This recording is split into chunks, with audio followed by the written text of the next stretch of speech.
والآن مع تلاوة عطرة للقارئ الشيخ أحمد بن علي العجمي. أعوذ بالله من الشيطان الرجيم. أفتطمعون أن يؤمنوا لكم وقد كان فريق منهم يسمعون كلام الله ثم يحرفونه من بعد ما عقلوه وهم يعلمون. وإذا لقوا الذين آمنوا قالوا آمنا وإذا خلا بعضهم إلى بعض قالوا أتحدثونهم بما فتح الله عليكم ليحاجوكم به عند ربكم أفلا تعقلون. أولا يعلمون أن الله يعلم ما يسرون وما يعلنون. ومنهم أميون لا يعلمون الكتاب إلا أماني وإن هم إلا يظنون. فويل للذين يكتبون الكتاب بأيديهم ثم يقولون هذا من عند الله ليشتروا به ثمنا قليلا فويل لهم مما كتبت أيديهم وويل لهم مما يكسبون.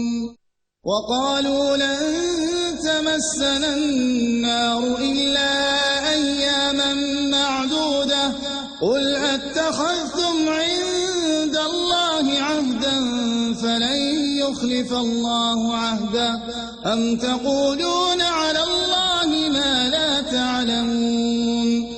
بلى من كسب سيئة وأحاطت به خطيئته فأولئك أصحاب النار هم فيها خالدون.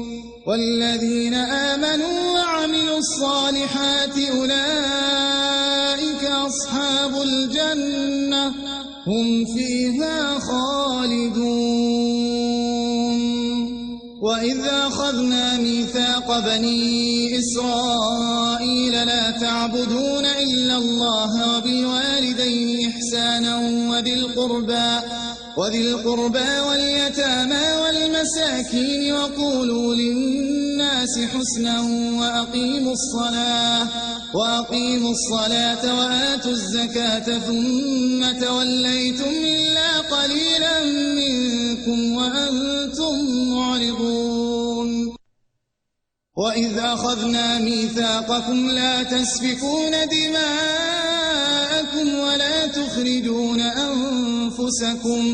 ولا تخرجون أنفسكم من دياركم ثم أقررتم وأنتم تشهدون. ثم أنتم هؤلاء تقتلون أنفسكم وتخرجون فريقا منكم من ديارهم تظاهرون عليهم بالإثم والعدوان وإن يأتوكم أسارى تفادوهم وهو محرم عليكم إخراجهم أفتؤمنون ببعض الكتاب وتكفرون ببعض فما جزاء من يفعل ذلك منكم إلا خزي في الحياة الدنيا ويوم القيامة يردون إلى أشد العذاب وما الله بغافل عما تعملون. أولئك الذين اشتروا الحياة الدنيا بالآخرة فلا يخفف عنهم العذاب ولا هم ينصرون. ولقد آتينا موسى الكتاب وقفينا من بعده بالرسل وآتينا عيسى عيسى ابن مريم البينات وأيدناه بروح القدس أفكلما جاءكم رسول بما لا تهوى أنفسكم استكبرتم ففريقا كذبتم وفريقا تقتلون وقالوا قلوبنا غلف بل لعنهم الله بكفرهم فقليلا ما يؤمنون ولما جاءهم كتاب من عند الله مصدق لما معهم وكانوا من قبل